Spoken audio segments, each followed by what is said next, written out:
It began in silence. Not with bombs, not with fire, but with a cough, a fever, and the familiar shiver of sickness. In the spring of 1918, as the world was still locked in the final grueling months of the First World War, a new enemy stirred quietly in the shadows. An enemy that would not wear a uniform, raise a flag, or follow orders. It was a virus, invisible and indifferent, and it would leave the globe more scarred than the trenches ever could. This is the story of the Spanish flu pandemic, one of the deadliest outbreaks in human history, and how the world struggled, survived, and changed in its wake. In March of 1918, the first known outbreak of what would later be called the Spanish flu was recorded at Camp Funston, a military training facility in Fort Riley, Kansas. A young soldier reported to the infirmary complaining of a sore throat, fever, and a headache. By lunchtime, over 100 soldiers had reported similar symptoms. Within days, the camp's hospital was overwhelmed. Soldiers collapsed at their bunks, some died within hours of showing symptoms, and the virus moved fast, following troops as they deployed across the country and the Atlantic. The world at the time was already reeling from years of bloodshed. The First World War had claimed millions of lives, left cities in ruin, and broken nations. Men and machines were constantly on the move. Troop trains, ships, and densely packed camps created the perfect breeding ground for disease. And the censorship imposed by wartime governments made it worse. The United States, Britain, France, and Germany all suppressed news of the flu to keep up morale. Only neutral Spain freely reported on the outbreak, which is how the virus came to be unfairly branded the Spanish flu. It didn't begin in Spain, but that's where the world first heard of it, when Spanish newspapers began publishing stories of a strange new illness sweeping through Madrid. The first wave of the Spanish flu, as it came to be called, was relatively mild. It spread quickly but killed at rates similar to seasonal influenza. Soldiers who got sick were often back on their feet in days.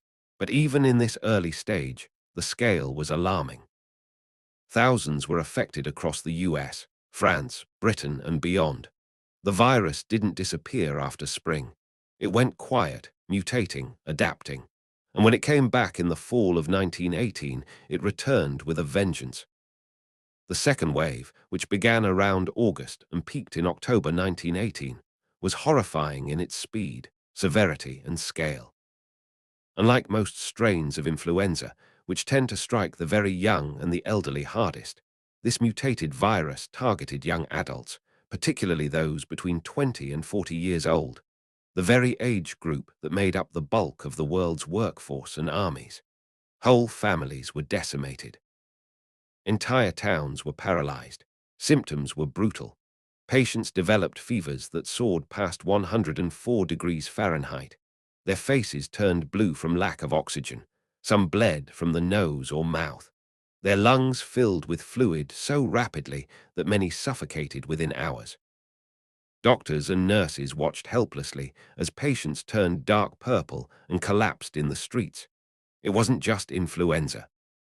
In many cases, the virus triggered a violent immune response known as a cytokine storm, where the body's defenses overreacted and essentially drowned the victim in their own fluids. Hospitals were quickly overwhelmed. In cities like Philadelphia, bodies piled up faster than they could be buried. Morgues were packed to the ceiling. In the absence of coffins, bodies were wrapped in sheets and buried in mass graves. Priests, doctors, nurses, gravediggers, anyone who dealt with the dead were in short supply. Schools, theaters, and churches closed. Businesses shuttered. Cities issued mask mandates and bans on public gatherings, though enforcement varied wildly. In Philadelphia, officials went ahead with a massive war bond parade in late September, even as flu cases were rising. Days later, the city descended into chaos, with tens of thousands infected. In San Francisco, mask wearing became mandatory, and those who refused faced fines or arrest. In rural areas, entire communities vanished. Native American reservations were hit particularly hard. In Alaska, some Inuit villages lost nearly every resident. Doctors in those regions were few and far between, and medical supplies were practically non-existent. With transportation slowed or stopped, help often arrived too late, if at all. And yet, despite the pandemic's reach, no one fully understood what they were dealing with. The influenza virus itself had not even been identified. Scientists still believed bacteria might be responsible. The tools of modern virology didn't exist. There were no antivirals, no vaccines, no antibiotics to treat the pneumonia that often followed infection. Treatment was limited to rest, fluids, aspirin, sometimes in dangerously high doses. Hospitals relied on makeshift wards, reusing equipment, and recruiting volunteers to help manage the flood of the dying. The war made everything worse. Soldiers continued to move across continents, bringing the virus with them. In the trenches, close quarters and poor hygiene accelerated its spread. Soldiers fell sick, were loaded onto trains or ships, and infected entire units along the way. The virus reached as far as the Arctic and remote Pacific islands. India was devastated, losing an estimated 12 to 17 million people, more than anywhere else in the world. The British Raj, strained by war and colonial policies, could offer little in the way of aid or prevention. In Japan, Brazil, Russia, Iran, the pattern repeated. Infection, collapse, mass death. By November 1918, the war finally ended. On the 11th hour of the 11th day of the 11th month, the guns fell silent. People poured into the streets to celebrate the armistice. And the flu took full advantage of the crowds. Victory parades became super-spreader events. In many places, the second wave only deepened. As 1919 began, a third wave emerged, less deadly than the second, but more severe than the first. It continued to circulate, mutating and attacking weakened populations. Australia, which had avoided much of the second wave thanks to strict quarantine measures, was hit hard in this round. In some areas, cases of the flu continued into early 1920. By then, the virus had burned through much of the population. Those who had survived now carried immunity, and slowly the pandemic receded. In total, the Spanish flu is estimated to have killed between 50 and 100 million people worldwide, though exact figures are impossible to confirm. That's more than the total military and civilian deaths in World War I. In a matter of months, it had infected over a third of the global population. It was, at the time, the greatest pandemic in human history. And yet, in many ways, it vanished from public memory. There were no grand monuments to the dead, no sweeping histories written in its immediate aftermath. Part of that was timing. The war had overshadowed everything. Part of it was psychological. Societies were too traumatized to dwell on yet another horror. And part of it was the nature of influenza itself. Unlike the plague or cholera, which lingered visibly in the landscape, the flu vanished quickly, leaving no scars except in the memories of those who had lost everything. The world did survive, though not unchanged. The Spanish flu reshaped public health systems. It exposed the limits of medicine at the time and forced countries to invest in better surveillance, sanitation, and emergency response. It also helped birth new fields of virology and immunology. In the United States, the pandemic accelerated the professionalization of nursing and increased the authority of public health departments. Around the globe, it reminded governments that disease could be as deadly as any army, and that in the face of a virus, borders meant nothing. This was a world before vaccines, before penicillin, before ventilators. A world just beginning to understand what a virus even was. And still, somehow, societies endured. Communities helped each other. Families mourned and moved forward. Cities rebuilt. And slowly, life resumed. It's a story of devastation, but also of survival. The Spanish flu pandemic of 1918 wasn't just a health crisis. It was a global reckoning, a test of endurance, compassion, and adaptability. A dark chapter in human history, yes, but one that offers echoes of resilience. It reminds us of what it means to be fragile, but also what it means to come through fire changed but still standing. The spring of 1919 brought with it a weary, aching calm. The war was over, yet nations felt no peace. Cities were scarred by loss, economies were fragile, and in countless households there was an empty chair at the table. The Spanish flu had swept through the world like a wildfire, and though the flames had largely subsided, the embers still smouldered. In some countries, a third wave lingered through the early part of the year. In others, it had already passed, leaving only silence and statistics. But this silence was deceptive. If you were a survivor in 1919, it may have felt like the pandemic ended as quickly as it began. One day the streets were empty and funeral bells tolled with grim regularity. A few weeks later, markets reopened, streetcars rumbled, and life resumed, albeit changed. But behind the quiet resumption of normalcy lay a world forever altered, politically, scientifically, and socially. In many cities, the post-pandemic mood was one of exhausted celebration. People sought distraction, desperate to dance, drink, and forget. In the United States, this urgency to return to life helped fuel the roaring energy of the 1920s. The trauma of war and plague gave way to a feverish appetite for music, parties, new fashions, and new freedoms. Yet beneath the flapper dresses and jazz horns, grief still lingered, even if it was rarely spoken of. It's worth asking, why didn't the Spanish flu occupy the same place in our collective memory as the Black Death or the Second World War? Why didn't it dominate literature, film, and public commemoration? One reason is that death had become so common. After 4 years of mechanized slaughter on the battlefields of Europe, millions were already mourning. When the flu came, it added to an existing flood of suffering. There was no moment of shock, no single event to pin the trauma to.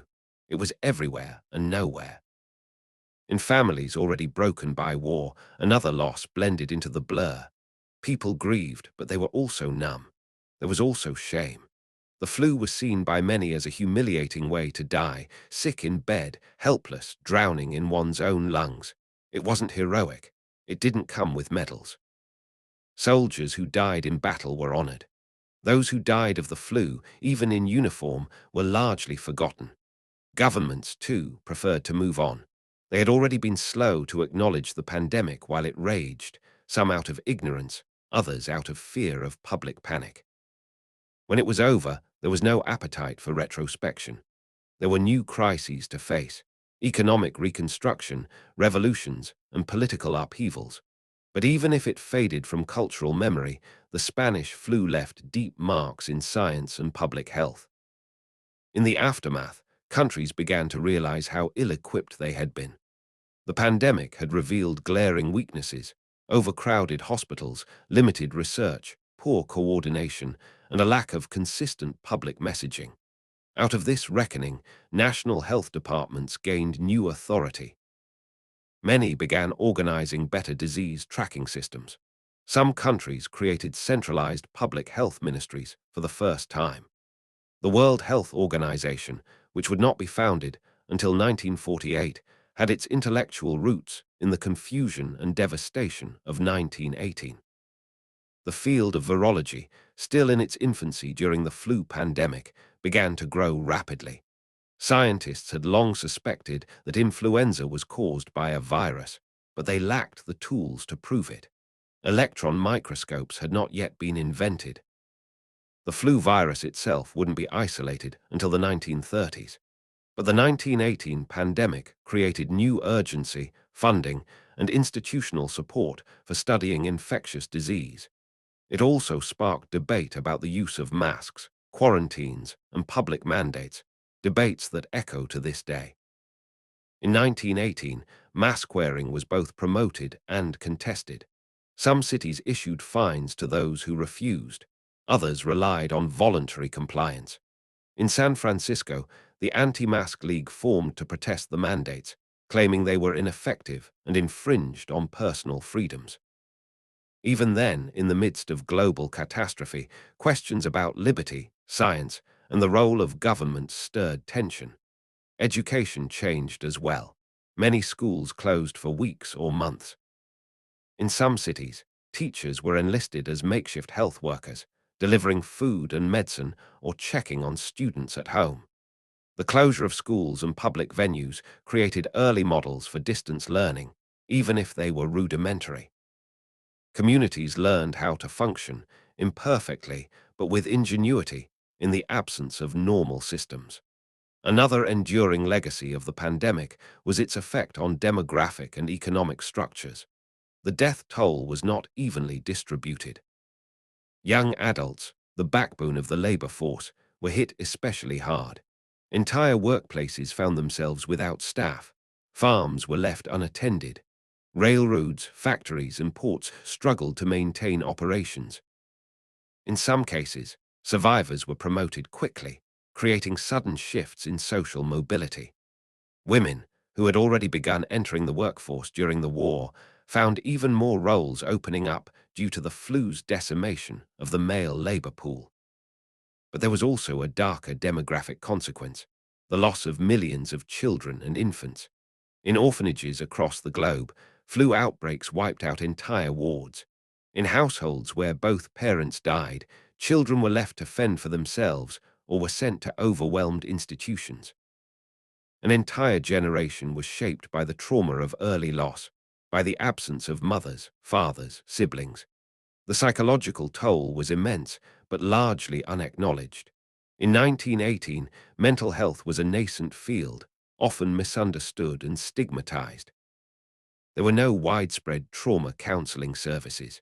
Survivors mourned quietly or not at all. In literature, a few authors hinted at the pandemic's shadow, but it was often a backdrop rather than the focus.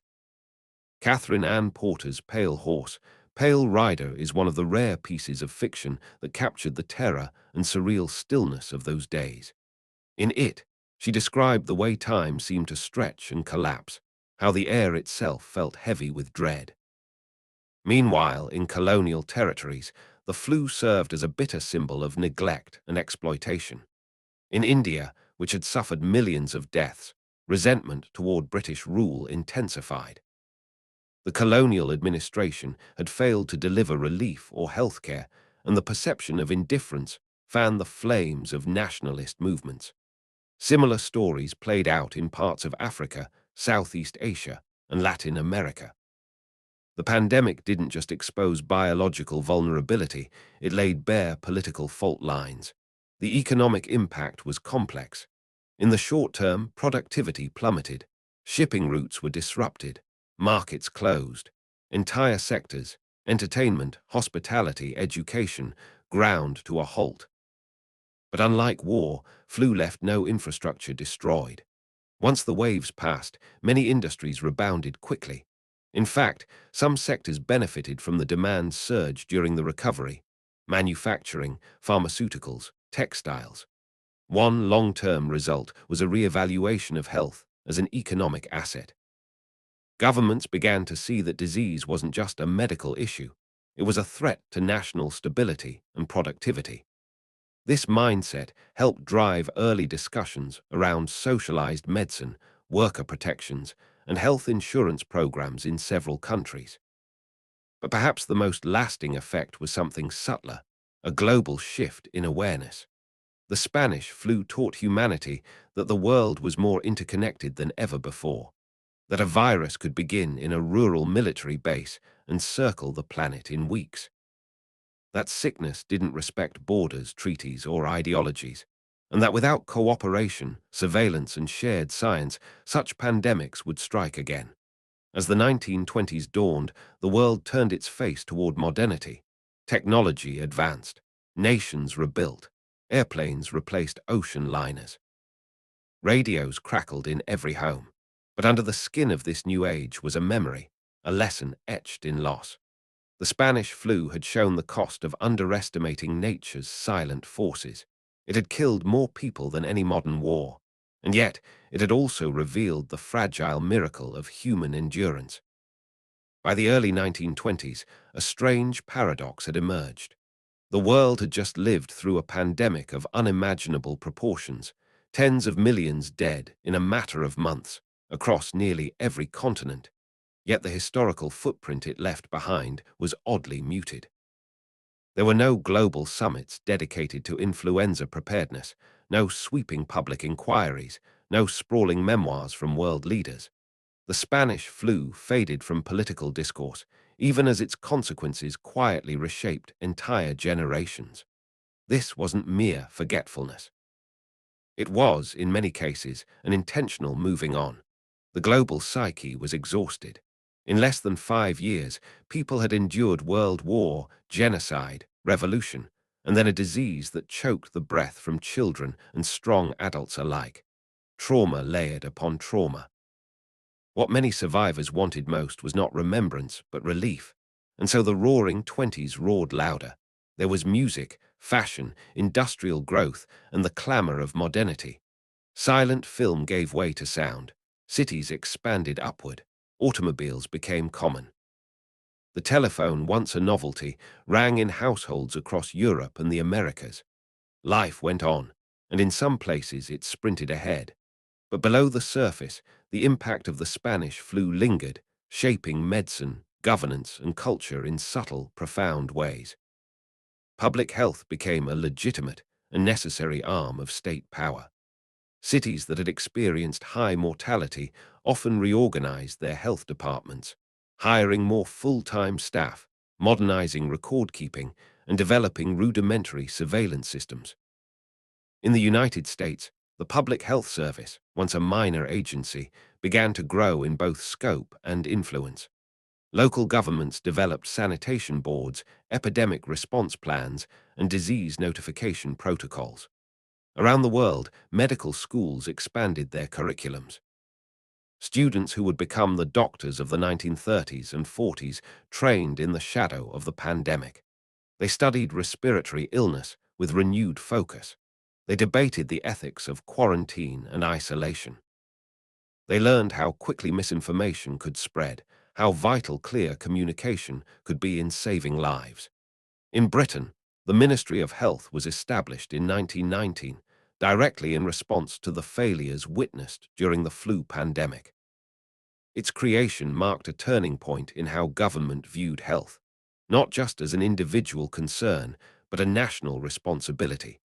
Meanwhile, in the realm of science, the race to understand influenza intensified.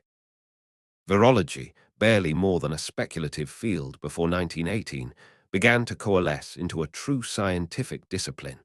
It wasn't until 1931 that a team in the United States first managed to transmit influenza to ferrets, proving conclusively that it was caused by a virus, not a bacterium. By 1933, British scientists had successfully isolated the influenza virus, laying the foundation for modern vaccine development. But even before the virus was isolated, researchers had learned much from the 1918 pandemic. They had discovered the dangers of overcrowding, the unpredictability of viral mutation, and the tragic consequences of delayed government response. These lessons would become critical in later decades, during outbreaks of polio, measles, and new strains of flu. There were cultural reverberations too, though many were indirect. The 1918 flu often appeared in literature not as the central theme, but as a kind of spectral backdrop. In Hemingway's A Farewell to Arms, it is mentioned in passing as something grim and inevitable. In T.S. Eliot's The Waste Land, the desolation of post-war Europe is tinged with the memory of widespread death, not only from bullets and bombs, but from sickness. The phrase "unreal city" captures a truth that many knew firsthand, that for months, entire towns had gone quiet, businesses shuttered, and churches filled only with the dead. In some cases, entire works of fiction were shaped by the experience of the flu, even when it wasn't named. Writers like William Maxwell and Thomas Wolfe had lived through it as children, and their recollections of grief, sudden loss, and isolation bled into their prose. In many memoirs of the 1920s and 30s, the flu emerges like a shadow behind the curtains, a formative horror that no one quite wanted to open the window and face. There was, however, a more tangible cultural shift, a newfound awareness of the fragility of health. For many survivors, especially those who had seen neighbors and loved ones die within days, the pandemic was a lasting reminder that life was precarious. This awareness influenced everything from personal hygiene habits to the rise of alternative medicine. In the 1920s, there was a boom in wellness culture. Yoga, naturopathy, vitamin supplements, and health foods all gained popularity in various parts of the world. The idea of strengthening the body to resist disease became a kind of post-trauma coping mechanism.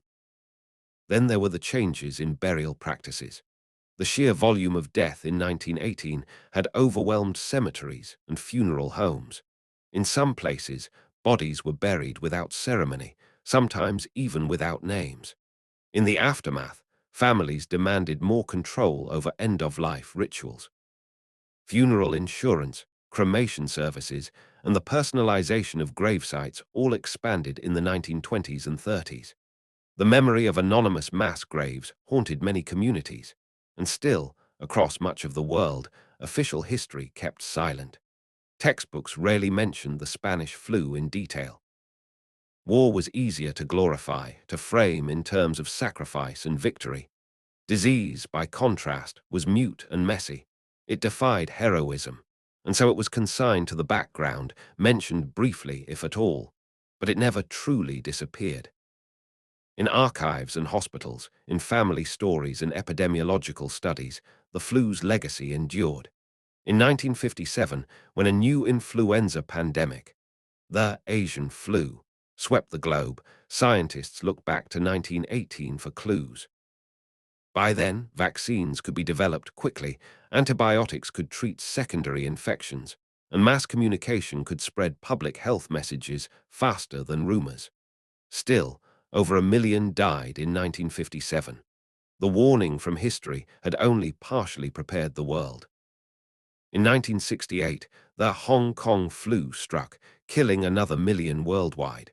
Again, the echoes of 1918 loomed, but the scale was far smaller. This was, in part, thanks to lessons learned decades before. In the 1970s, researchers finally made a breakthrough that allowed them to study the 1918 virus directly. Frozen samples taken from the bodies of permafrost-preserved victims in Alaska and Norway were analyzed. By the 1990s, genetic sequencing had begun, revealing just how unusual and deadly the virus truly was. It belonged to the H1N1 subtype, a strain of influenza A, but it carried mutations that made it especially virulent. Its structure allowed it to bind deep in the lungs, triggering severe pneumonia and inflammatory responses. It was, quite literally, a perfect storm of genetic factors. Unlike later pandemics, which killed mostly the elderly and infirm, the 1918 virus disproportionately attacked the young and healthy. The very strength of their immune systems worked against them. In 2005, after decades of study, a full genetic reconstruction of the 1918 virus was published. The world finally had a complete map of the pathogen that had once crippled civilization. This breakthrough helped lay the groundwork for modern pandemic response. It informed vaccine development. It deepened our understanding of viral mutation. And when the H1N1 flu pandemic of 2009 emerged, a distant relative of the 1918 strain, the world was better equipped to respond, in large part because of that buried history. The 1918 pandemic had been, in its time, the deadliest event most people would ever live through. Yet for nearly a century, it remained a ghost in our collective narrative. Then came 2020. When COVID-19 spread across the globe, comparisons to the Spanish flu were immediate and constant. Once again, governments debated lockdowns, masks, and quarantines. Once again, hospitals were overwhelmed. And once again, ordinary people were thrust into extraordinary suffering. But this time, the past was not forgotten. The Spanish flu re-entered the public consciousness, not as a relic, but as a mirror. Its lessons were studied in real time. Historians, scientists, and journalists drew direct parallels. In classrooms, newspapers, and living rooms, people talked about 1918 as if it were yesterday. The ghost had returned, not to haunt, but to teach. And so, over 100 years after it began, the story of the Spanish flu was finally told not in whispers or footnotes, but aloud, its enormity acknowledged, its victims remembered. The Spanish flu was not just a tragedy of death, but a testament to survival. It revealed the worst of what nature could unleash and the resilience of communities in the face of it. It showed how swiftly the world could fall apart and how slowly, stubbornly, it could put itself back together. To understand how the world survived the 1918 Spanish flu, we must also look beyond the immediate medical and governmental responses and examine how communities, families, and individuals coped with a crisis that offered few tools, no vaccines, and little understanding. It was in these everyday acts of adaptation, resistance, and resilience that the true survival story unfolded, one person, one village, one exhausted nurse at a time. The most important battlefield wasn't always in hospitals or public health departments. It was often in kitchens, bedrooms, and schoolhouses repurposed into makeshift infirmaries. In cities where hospitals collapsed under the weight of the sick, ordinary citizens stepped into extraordinary roles. Teachers became caregivers. Seamstresses sewed masks and burial shrouds. Clergy performed funeral rites in hurried succession, then fell ill themselves. The line between civilian and frontline blurred completely. In towns across America, Australia, and Europe, volunteers formed flu committees. These were ad hoc groups of citizens who checked on neighbors, delivered food, and organized burial crews when professional undertakers were too few. In San Francisco, Chicago, and Boston, women's clubs and civic organizations took the lead in providing meals and support to isolated families. Churches turned into clinics. IMCA buildings became triage centers. Everywhere, the collective effort to survive created a kind of grim solidarity. It's often said that pandemics reveal the fault lines of a society, and 1918 was no exception. The poorest communities, the marginalized, the colonized, all suffered disproportionately. In Harlem, black doctors and nurses formed their own emergency medical teams when white-run institutions excluded black patients. On the Navajo lands, and among other indigenous communities, death came with such speed and scale that entire generations were lost. Colonial Africa and India bore staggering death tolls, exacerbated by racist neglect and wartime resource extraction. Yet these same communities often exhibited extraordinary acts of cohesion and care. Elders passed down herbal remedies, not because they were miracle cures, but because they were the only medicine available. In villages where medical personnel never arrived, midwives and traditional healers did what they could. In some places, it was enough to buy time. In others, it was simply all they had. Meanwhile, the cities burned with a mix of fear and confusion. Misinformation spread rapidly, long before the age of social media. Rumors blamed the Germans, the Spanish, the Chinese. In New York, a popular myth claimed that carrying a red onion in your pocket could prevent infection. In Paris, it was garlic. In London, people drank whiskey with quinine. In Mexico, folk saints were invoked. Across cultures, desperate people clung to rituals and remedies, not because they truly believed they worked, but because they needed to believe something could. And then there were the children. For many, the Spanish flu became their first clear memory, a haunting one. In the absence of school and structure, children witnessed the grown world unravel. They watched parents die, siblings vanish, whole neighborhoods go quiet. In some countries, school buildings stood empty for months. In others, lessons continued outdoors, in parks or under tents, with students and teachers wearing masks. Some children were pulled from class entirely to help care for the sick or tend family businesses struggling to survive. Yet, children adapted. They created their own games about the flu, incorporating makeshift coffins and doctor roles. They learned to fear coughing. They memorized the look of panic on adult faces. It was a coming of age in a time of decay, and its psychological marks lingered long into their adulthood, even if they didn't always talk about it. For those who survived, especially those who had experienced the worst months of the second wave, a strange kind of detachment often followed. They had seen death in numbers that defied understanding. A sense of randomness hung over everything. Some people caught the flu and were fine in a week. Others were dead in 2 days. Whole families died, while the house next door was untouched. This randomness bred a kind of fatalism, an understanding that control was often an illusion. But not everyone surrendered to that idea. Some of the most profound shifts in the wake of the flu came from people determined to impose order on chaos. Epidemiologists began constructing models.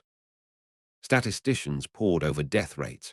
City planners studied maps, trying to understand how neighborhood density, transport routes, and poverty influenced mortality. Public health became, for the first time, a serious academic pursuit. The pandemic also influenced architecture and urban design. In many cities, there was a surge in demand for more light and ventilation. Windows were enlarged. Balconies were added to apartment buildings. Fresh air became a design principle. Hospitals and schools were retrofitted with better airflow systems. The rise of the modernist movement in architecture, with its emphasis on cleanliness, open space, and light, was in part a reaction to the darkness and suffocation of the flu era. Sanitation policies were revised. Spitting in public, once a common habit, became socially unacceptable in many countries, in part because of anti-spitting campaigns launched during the pandemic. Some municipalities passed laws against it. Public drinking fountains were redesigned. Transit systems began more regular cleanings. All of these shifts, though small in isolation, represented a society reshaping itself around the memory of mass contagion. There were also less visible, but deeply human responses. Art changed. Mourning customs evolved. People who had lost multiple family members within days had to find new ways to grieve. In some places, shared memorials became more common. In others, people avoided public mourning entirely. The idea of moving on gained cultural weight. The silent generation, those born just before or during the flu years, grew up with an unspoken mandate: endure, rebuild, don't look back. But despite the silence, the trauma endured. Studies of long-term effects found that children exposed to the virus in utero or in early life had higher rates of chronic illness and lower life expectancy. The pandemic had literally rewritten the biological future of a generation. And then there were the stories, fragmented, passed down, half-remembered. A grandmother who remembered a wagon loaded with bodies. An uncle who talked about the endless smell of carbolic acid. A family photo with one sibling mysteriously absent, never spoken of. The Spanish flu, for all its historical muteness, lived on in these private legacies. It shaped how families thought about sickness, about community, about death. Even now, some family trees show an abrupt thinning around the years 1918 and 1919. A missing grandfather, an aunt who died at 15. Names that were never passed down because those who might have spoken them were gone. Yet in these silences, there was also survival. The world endured, not because it defeated the virus through science or policy. Those tools came later, but because ordinary people carried each other through. They made masks from scraps. They turned parlors into sick rooms. They showed up over and over in the face of fear. And when the worst passed, they did what humans have always done. They remembered, they forgot, and they built something new. As the 20th century marched on, with new wars, new diseases, and new upheavals, the memory of 1918 dimmed. But its imprint remained. It was there in every flu vaccine campaign, in every pandemic preparedness drill, in the pages of dusty public health manuals and the training of disease detectives. And then, in 2020, it all came rushing back. Suddenly, the images of 1918, masked crowds, overwhelmed hospitals, makeshift morgues, were no longer history. They were headlines. Scientists who had spent decades studying the Spanish flu found themselves in the spotlight, their work finally understood for the warning it had always carried. And the world listened. Perhaps, finally, the Spanish flu had been heard. The story of how the world survived the 1918 Spanish flu is not just a story of what happened during the pandemic, but what came after. It is the story of what changed and what didn't, what was remembered and what was left to fade. And at its core, it is a story of human resilience and forgetting, how entire nations rebuilt themselves without fully confronting the shadow that had passed over them.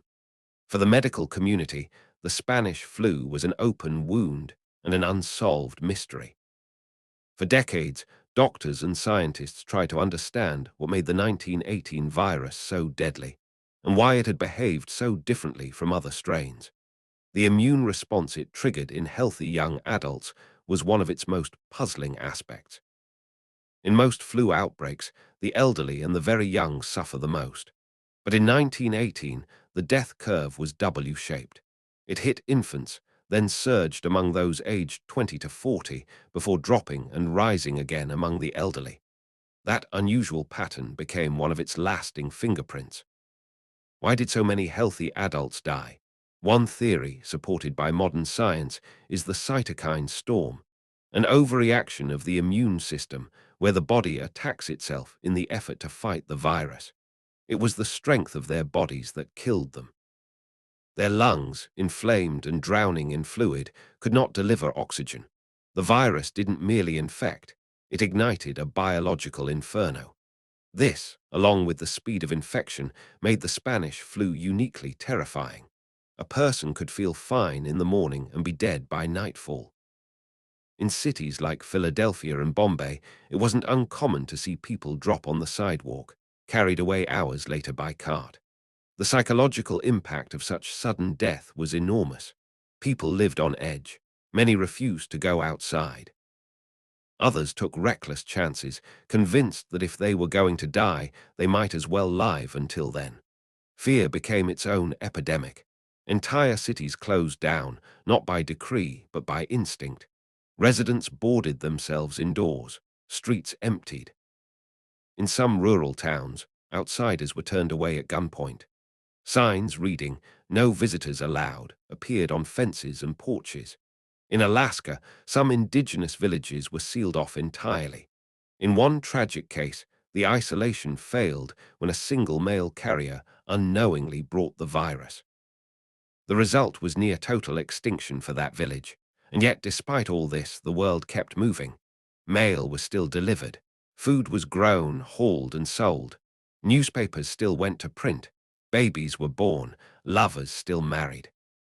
In the face of calamity, people clung to routine, not because it was safe, but because it was the only thing left. After the third wave in 1919, the virus continued to circulate for years, mutating into more typical seasonal flu strains. It never disappeared completely. The descendants of the 1918 virus are still with us, a genetic echo that lives on in today's influenza viruses. In fact, modern flu shots target viruses that carry fragments of the 1918 strain. The killer is still out there, muted, transformed, but alive. And so are the questions. How did it start? Where did it come from?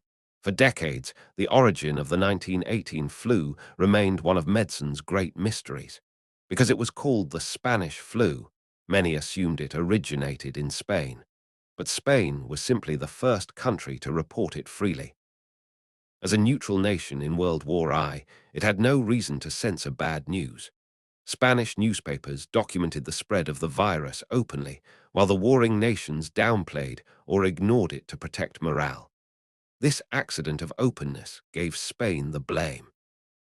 In reality, the first known cases appeared in Kansas, at Fort Riley, in March of 1918. A soldier named Albert Gitschel reported to the infirmary with flu-like symptoms. By lunchtime, over 100 soldiers were ill. Within days, the number rose into the thousands. From there, it traveled east, following troops to Europe. But some researchers believe it may have originated earlier, perhaps in China or among British troops in France. There's even evidence that a flu-like outbreak in the winter of 1917 in British military hospitals bore a genetic resemblance to the 1918 virus. The truth remains elusive. One thing is certain: the war played a massive role in its spread. Troop movements, overcrowded camps, unsanitary conditions, and global mobilization created the perfect vector for the virus to leap from person to person, from country to country. It's been said that the war ended with more deaths from disease than from bullets, and that's not an exaggeration. By war's end in November 1918, tens of millions had died not in the trenches, but in their beds, their homes, their schools. Entire villages across Europe and Asia recorded population losses between 5 and 10%. In Iran, mortality may have reached 20% in some regions. India suffered the worst absolute losses, with an estimated 12 to 17 million deaths. In the decades after, these numbers were revised and revisited. Early estimates put the global death toll around 20 million. But as researchers studied more data, especially from regions poorly documented in 1918, the number rose. Today, most historians and epidemiologists believe the true figure lies between 50 and 100 million. For perspective, the global population at the time was roughly 1.8 billion. That means between 3 to 5% of all people on Earth died in the pandemic. And still, the world did not collapse. Governments fell, yes. Revolutions happened. Regimes changed. But humanity endured. Slowly, economies recovered. Trade resumed. Babies were born to replace the dead. The memory of the flu dimmed, not because it wasn't terrible, but because survival demanded it. Life had to go on. In the years following the pandemic, medical research received new urgency. Though the flu virus itself wasn't isolated until the 1930s, the foundations of modern virology were laid in the post-1918 decades. Institutions were built, grants were issued, laboratories expanded. The hope was to never be so vulnerable again. In 1940, British scientists developed the first flu vaccine. By 1945, it was licensed in the United States. It wasn't perfect, but it was a beginning.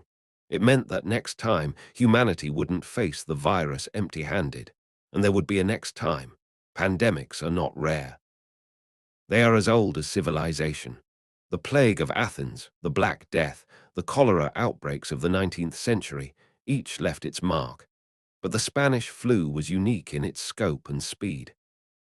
And its legacy became a kind of blueprint, buried in archives and journals, waiting for a generation that would take it seriously. That generation came in the 21st century. When COVID-19 arrived in late 2019, the first comparisons made were not to SARS or MERS, but to 1918. The masks, the distancing, the public debate, the overwhelmed hospitals, all of it echoed the past. And unlike in 1918, the world now had the ability to look back. People dug into old newspapers, medical records, photographs. The past wasn't distant, it was suddenly urgent. The warnings from 100 years ago rang clear. Act early, communicate clearly, trust science, protect the vulnerable, flatten the curve. All lessons first taught by a pandemic that had nearly been forgotten. But 1918 had another lesson, one not about science or policy, but about the soul of a people. It showed what happens when the unimaginable becomes the everyday, when grief is measured not in funerals, but in mass graves, when families can't say goodbye, when fear becomes a language spoken across all borders.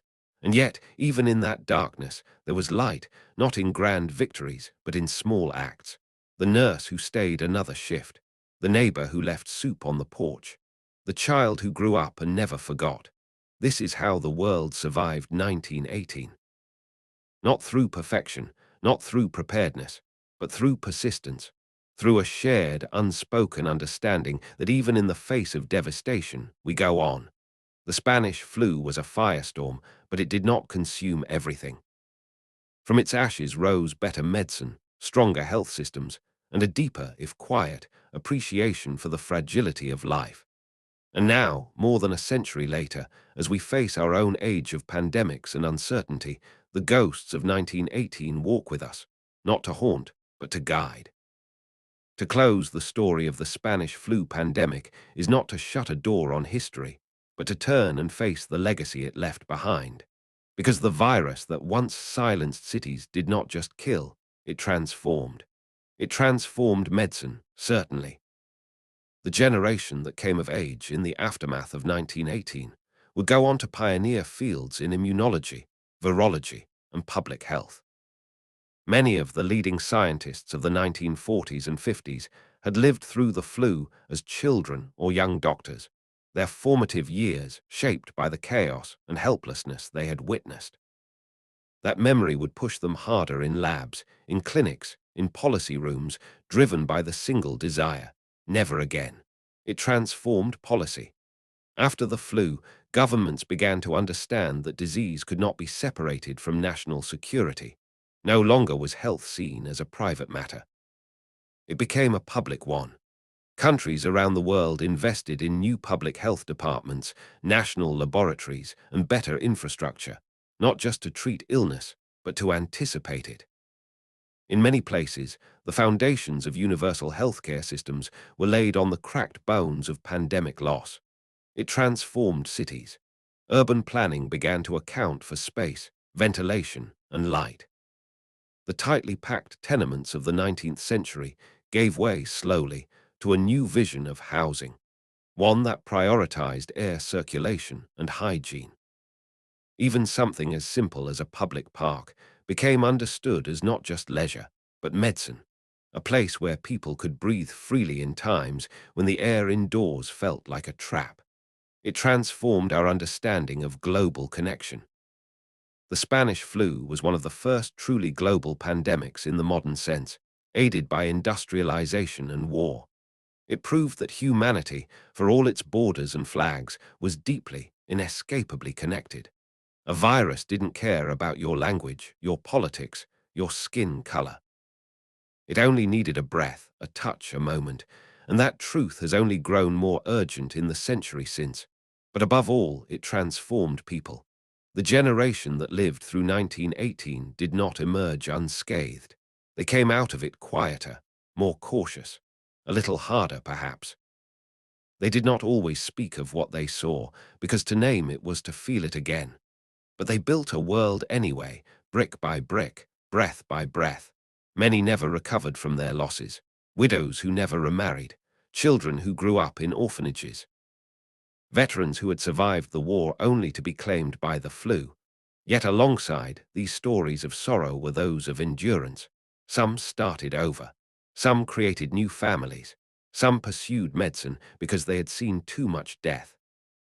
Others simply carried on, their lives stitched with invisible scars. In those invisible places, between cough and silence, between grief and forgetting, the real survival happened.